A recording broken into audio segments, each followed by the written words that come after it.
here we go. We're recording. Hey, I just want to introduce JR. This is an old buddy from a long time ago. We just reconnected on Facebook, and gosh, it's been 30 years, I think, something like that. So, About, yeah, yeah. and gosh, and then like instantly it just popped. It made me want to say, listen, this guy's 51, I'm 56, and this whole thing of this men's group that I developed is a support group, training, coaching, whatever, for guys that put everything into the career, but they didn't put everything into the body at the same time, and they've lost it. They want to gain it back. I just want to show them it's possible. There's guys out there like you and I that, you know, we were told that we're not going to look like this when we get this age, right? Yeah. Oh, yeah. Yeah, like, it's all going to turn to fat. Your muscles going to turn to fat, which does not happen biologically, but that's the myth of conception. So give us a little rundown on the story of how did you maintain this all this time? I mean, what do you do on a regular basis to keep in this kind of shape? Plus, I don't have a picture to show. Maybe I can figure out how to do it on here to show the picture of you being ripped to hell.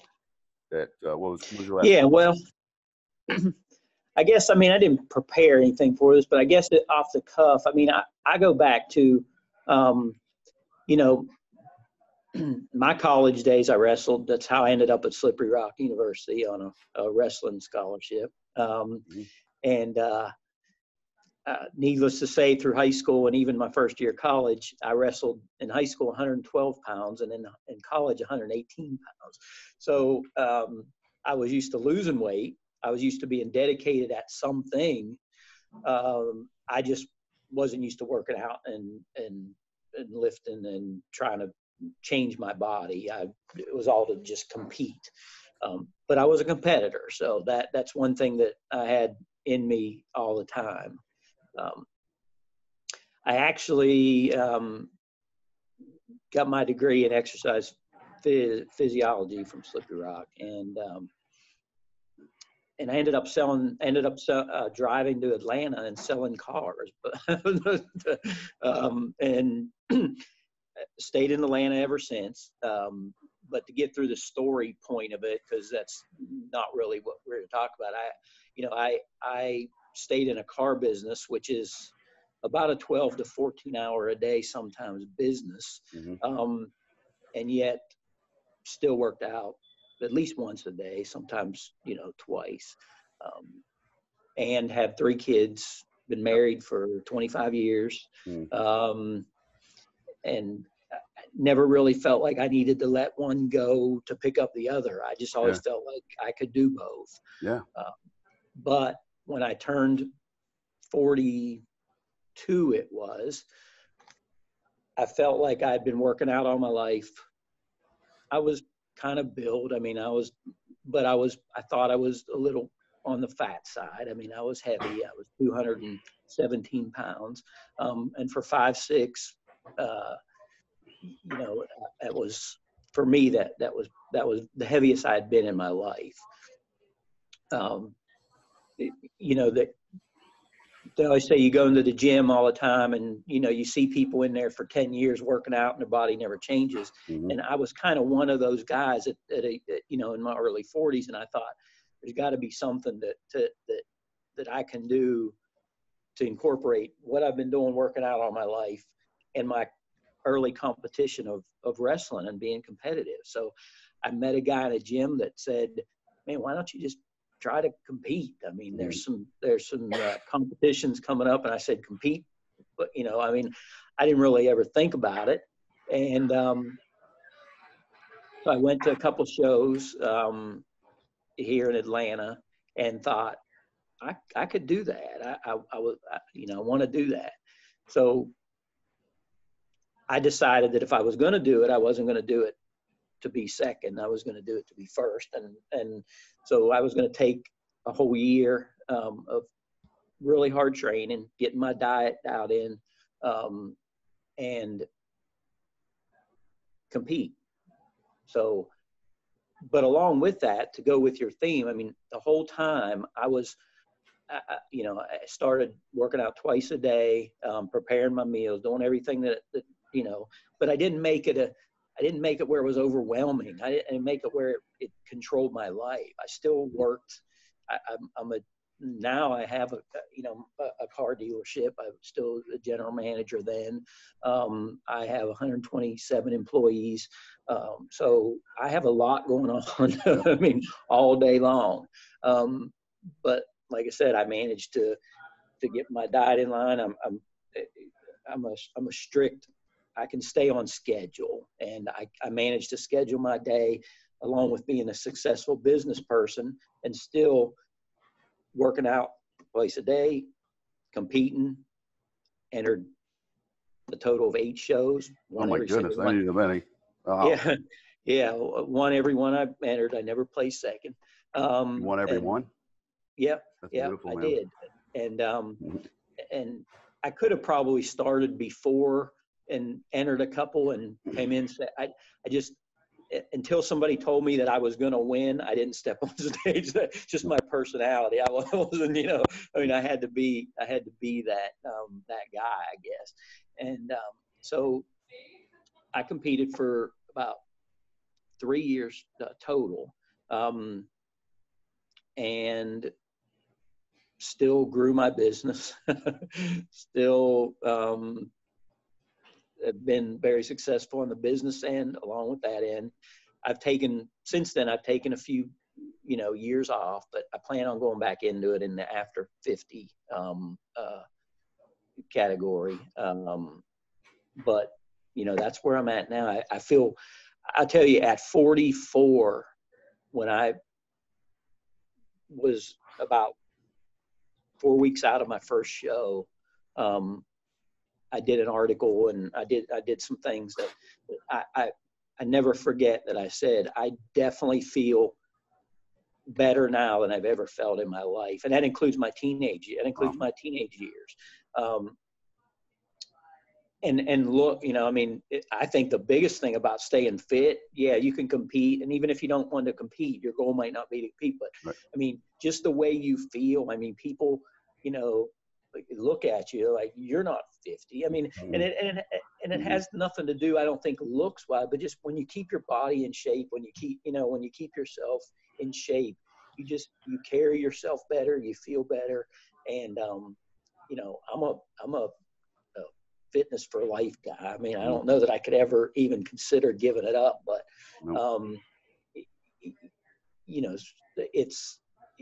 it's just part of my life now. It's just what I do. That's amazing you'll be able to do that. See, what I want these men to understand is you can juggle everything. And the fact that you're still climbing in your career, you got a successful business, you're able to manage it. It's not that time consuming, but the benefits far outweigh the amount of time and effort you're putting into this.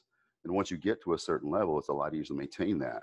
But yeah, if you're 40, 50, 60, 100 pounds overweight, it's going to take a little momentum getting there. But once you get into that lifestyle, it's addictive. And I want them, basically what I'm trying to show them is, I know there's guys out there that are already coming to me, I'm going to track more, is they want to do that, but then they get on to like a basic meal plan or a diet or an exercise program that addresses just that. And it's not sustainable for life because they're really not addressing the aging body. So you 50 or 51 now? 51 now. Okay. So things start to change. I don't know if you're aware of this. It's not everybody, but typically the hormones get all messed up. The stress on our bodies really causes an issue with weight gain and trying to get it off, even if you're trying to do things correctly, a great nutrition plan and exercise program. So again, you're one of many. I'm kind of digging back in the archives and going, there's guys around like us that have been doing this for a while and we're able to maintain it.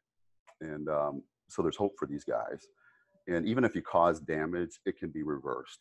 I don't know about you, but I'm not on any medications. Are you? I'm on 0. Never have been. Me too. No. Right. You know what? And to the guys that might be listening and looking at this out there, the average 50-year-old is on 3 medications. That's the average, and that's considered normal. It's like 3. I could never imagine being on 3 medications. A lot of that can be avoided. So, I mean, I commend you. It's basically the juggling act, the kids, the business, the training. Think about it, man. You put it all together, and now as you're building your career, you're going to be going into those years where I worked really hard for this. Or maybe you've got people running it, maybe you sell it, whatever. You can do whatever you want, but you got your health, man. I mean, you put things in perspective. And that's what I did, and why I'm an effective coach for people, and especially being at this age that, again, it's more than just the diet. There's a lot of things. There's mindset, there's balance in hormones, there's balance in stress, there's gut health, the digestion. I don't know about you, but I've experienced some of these things. I had to adjust to stay in this type of condition. So even though you said you took a few years off, you're still living the healthy lifestyle of Oh yeah. your meals, your training, you're not focused on competing. And that's the point we want to make. That's what you did in your experience. And hopefully I can somehow show the pictures here, because you were ultra ripped, man. I mean, you look freaking phenomenal. That, and I want to see these guys, and you did it naturally. This is not Mhm. a drug thing. Oh yeah. No. Yeah.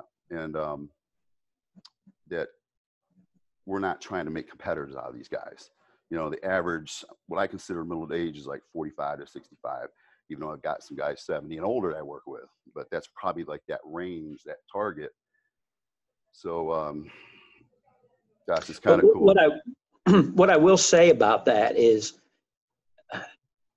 as into fitness I was, and as much as I knew, I do think competing isn't for everybody, No. but I think a goal is for everybody. And for me, I needed that to get me back into just the outside of the monotony of just going to the gym and just working.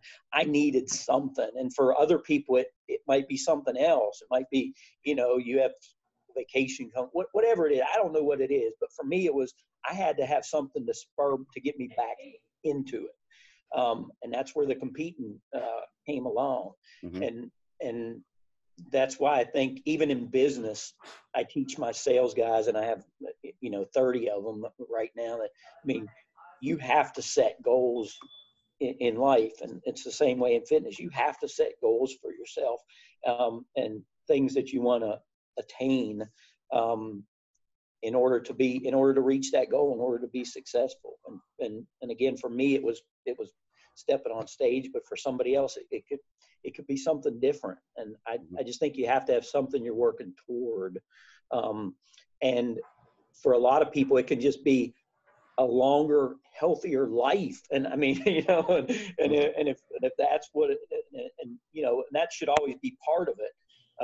It's just on a personal level for me, I had to have something more. I had to have something that I was working toward to get those competition juices flowing. And, I mean, wrestling for 17 years of my life. I started when I was 5 years old, through college. I always had something to compete for, and then I never really found anything after that. I tried golf, I tried all the other sports or whatever, but fitness was where it was at for me, and I wanted a way to compete in fitness.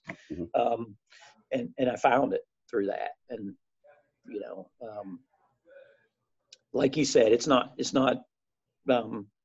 I'm not saying everybody go out and try to compete or anything like that, but we're competing for life, we're competing for health, we're competing to feel better, we're competing to grow up with our kids, to be able to play with our kids, to be able to play with our grandkids, I think that should be everybody's goal. Yeah, there's an alarming statistic out there right now that there's such an uprise in middle-aged men that are depressed and losing it. And there's 70.3% of men are either overweight or obese. I mean, that's an incredible number. It's like, why? And then I don't know about, in Georgia, just everywhere, all over, there's a fitness club on every freaking corner now.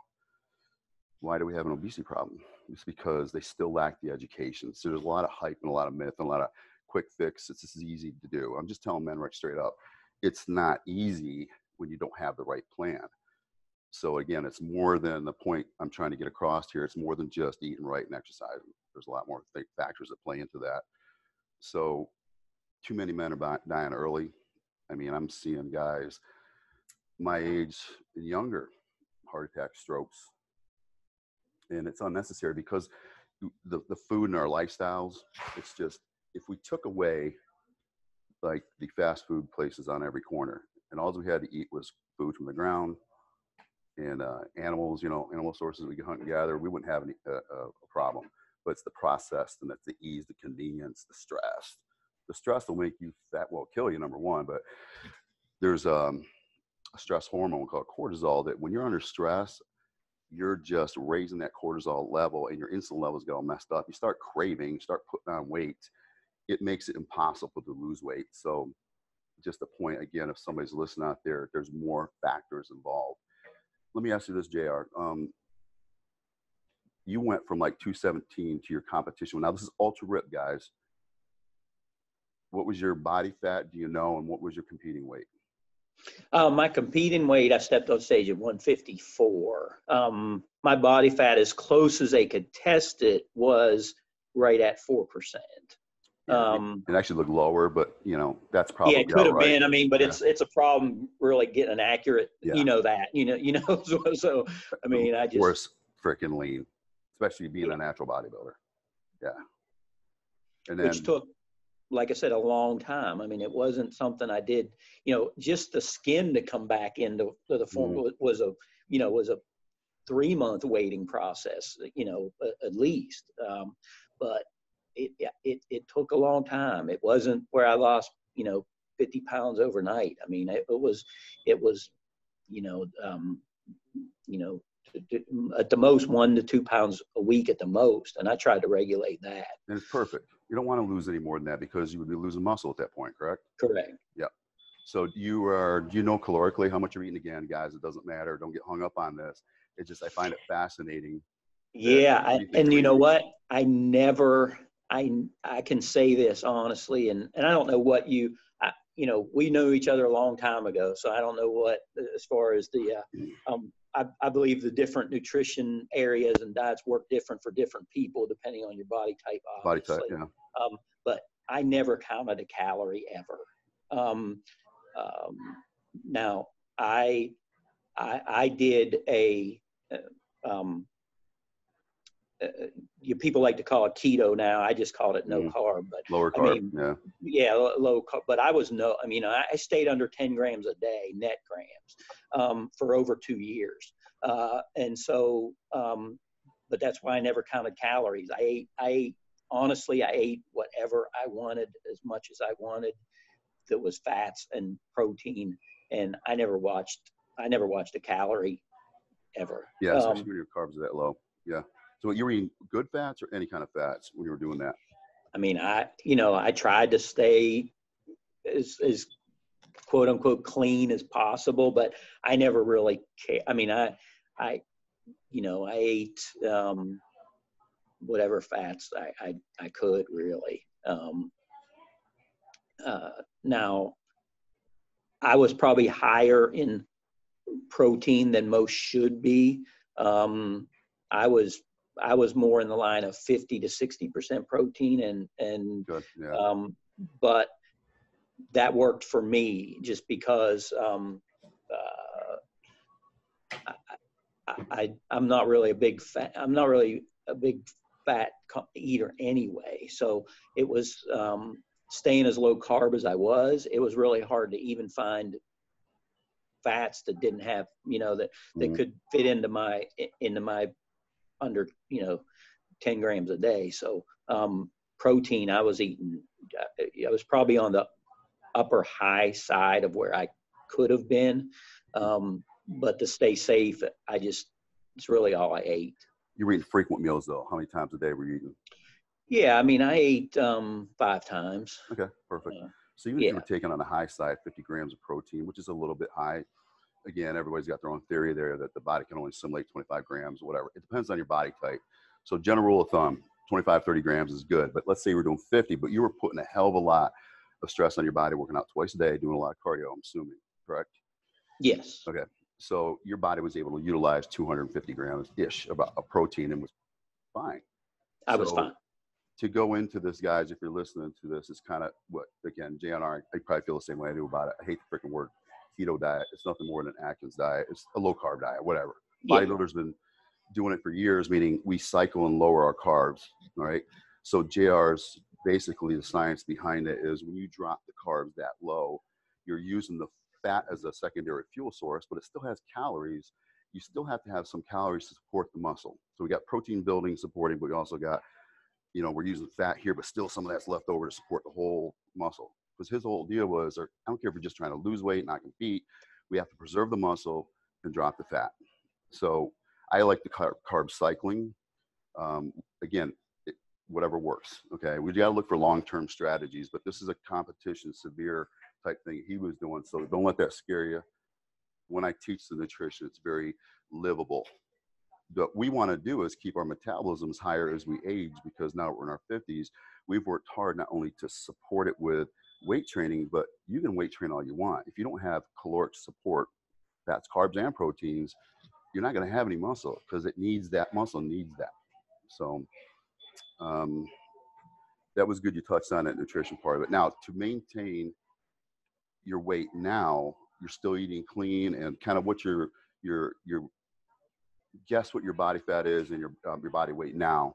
You're not in competition mode. You're in pretty good shape, right? Yeah, and I'm not too. I'm right now. I waver between 195 and 200, which is a walking around, feel good kind of, you know, maintain area. Now, obviously, I don't do the no. I mean, that was a competition thing, and that is not a livable. By the way, people who think that I think are foolish. That is not a long-term livable solution. Thanks for making that point. That's a very good point. Yeah, you know, I mean, I did have my, you know, some people call it carb cycling, some people call it refeeds. I mean, I did have those, which were just Saturday nights. I had a 4-hour window then. But so now what I do, I do fast once a week. I believe in that. Mondays, today is my fast day. So I do fast once a week. Okay. I just believe it resets my system, and Good. I actually feel good. And now I drink 10 cups of coffee today, probably, but other than coffee and water, I don't eat anything. But you know, I don't even really get hungry. You know, Monday's my busiest day at work, and so I'm focused on a lot of other things, and I don't really think about it. But throughout the rest of the week, you know, I do eat frequent, smaller meals. That's just, you know, digestion purposes, but also, you know, the way I was trained to eat. So that's just the way I eat. But, you know, I stay pretty balanced on my, you know, I mean, I eat, I don't eat, you know, junk. I mean, I don't, you know, every once in a while, a Saturday night, whatever, I have an ice cream or what, but Right. I try to maintain a lifestyle that's livable, that fits with my schedule, that fits with me. Not, you know, I think the biggest thing when I was competing was I couldn't be with other people, because, you know, that's why I say it's not a maintainable lifestyle. It wasn't, you know, I would not go out to eat with my family. You know, I'm going to do things that I wouldn't do now. So now I've transitioned into, you know, I can still be healthy. I can still, you know, look good and work out, but it's livable now. I can go enjoy, you know, a meal out with my family or friends, or go to a ball game, and, you know, and I hate when people think there are, you know, for me personally, I hate when people think there are taboo food, you know, you stay away and you're all, you know, you can incorporate anything into your diet as long as, you know, you're maintaining a healthy balance, I guess I would say, in life. But, you know, I still do cardio. I still maintain the twice a day workouts. I get up every morning and do cardio on an empty stomach. That's what I love to do. I drink my apple cider vinegar and lemon juice. That's my morning cocktail: apple cider vinegar and lemon juice. And I will tell you, since I've been doing that, I used to have bad acid reflux and all that. And again, I'm not a pill person, so they try to give me the Prilosec and all that. Yeah, good. But you know, so I do the apple cider vinegar and lemon juice in the morning, and then I do my cardio in the morning, and I weight train at night, and I do that, you know, 6 days a week, sometimes Sunday. But I love that routine. Real quick, how many cardio minutes do you do in the first thing in the morning? I only do 30. Perfect. When you weight train at night, how long does that take you? Hour. At the most, sometimes 45 minutes, but I mean, at the most an hour. So Yeah, I don't so live in the gym. I don't, yeah, I don't, that's the one yeah. the point I want to make, because honestly, that's not a lot of time to have this overall picture of health, and we don't realize once we how important it is to actually lose it, or if you're in a situation where like, damn, you know, try not to make it like have to play catch up. But we can do that with guys. We can actually reverse the aging process by doing what you're saying you're doing, the kind of lifestyle you're living and I'm living. And here's another point, guys, too, is I see guys in the gym, they're training way over an hour with weights. And I think weights and cardio are both important. You have to have both. It's not one or the other. So once you go past an hour, your fuel source is gone. You're just pissing in the wind. It just becomes detrimental at that point, correct? Yes. So I like what you're doing. So I'll do the same thing. I'm not training for a competition, but I also, have abs. I'm not like fat by no means, but I do maybe a half hour cardio 3 to 5 times a week, and weights 5 or 6 times a week. If your body needs a break, take the break. But our metabolism is staying up because we're keeping the muscle. That's how you said, when you said about food, you can eat what you want. A little bit moderation is just not the majority. The majority is this, we're working at it, and this is much you can, live a little bit. Yes. But most people are living like this, on this, not knowing the effects that foods have. And I'm looking at the time here. I want to wrap it up a little bit. And I don't want to keep it too long. Is the foods are causing inflammation in the body. Basically, processed type foods, sugary type foods. It's basically a poison. Running out of time here. Okay, we're almost done here. I'm looking at a message I just got. The inflammation, guys, is what causes cellular death. So chronic inflammation causes cellular death. So if you're chronically eating like that over a period of time, you're bringing it upon yourself. So it's no freaking surprise that you ended up with heart disease or a stroke or high blood pressure or whatever. So if you're ready for something like this, contact me, whatever, however you see this, if somebody spread this around. But I'm also, if it's okay with you, JR, can I share some of your pictures on a post after this? I just want you guys to see what's possible, but this is not what I'm trying to create. It's just he took it to the ultimate. And to win 8 freaking shows, I mean, I've won 3, he won 8. Okay, so that's pretty amazing. Anyways, this guy, I just want to compliment. We met, were you 20 or 21 years old? Yeah, 20, right at 20. Yeah, right at 20. And he did an internship with me with my personal training business, and just a pleasure to work with. I mean, he just did what he did and did it well, and being a young man like that, no wonder why he's successful like today. I can see that. And I'm so glad we got to reconnect, because it's been a long time, man. Yeah. And is there anything else you'd like to say, maybe to encourage men that it's not too late? 50 is a great age. If you got shit going on, let's reverse it and get on with it. It's not too late. So anything you'd like to add to that? No, I mean, I will say, and again, I don't know all what you do, but no matter how much I knew, I did need somebody, and I had somebody that helped me through it and was a coach to me through it all. And that's extremely important, to keep motivated and to have somebody that you're working with to help you through it all, and try to figure things out. Because even as much knowledge as I had, I couldn't figure it all out myself. I needed somebody to help me through it. No, thanks for that point, because myself too included, when I started competing, I was fortunate to have a coach. And he said, do this, I did that. Deviate, I was done. He basically said, if you don't listen to me, you're done, because you want this so bad, Brian. And I said, yeah, then don't change the formula. And I stuck to that, and I ended up winning several shows, including the state show, and then going on to nationals. But I need coaches, even at I don't care if it's health or fitness or business. I still have business coaches right now. So yeah, so thanks for making that point. And that's what this is about. It's just to take the worry and the frustration out, guys, because there's too much bullshit out there and too much deception and too many lies. So yeah. Okay. So all right. Are you in Atlanta or where you at? Atlanta. All right. Well, as I get this thing up and rolling, I'd love to take a trip up there and hang out and train with you one time. And we need to connect. You know, this is kind of a spur of the moment. I asked him to do this, but we need to connect and just catch up on shit. Okay. Yeah, that'd be great. So, man, good luck. And I'm proud of you. You're doing well. And I'm glad that everything turned out awesome. All right. Thanks, Brian. All right, brother. Thank you. All right. Thank you. Bye.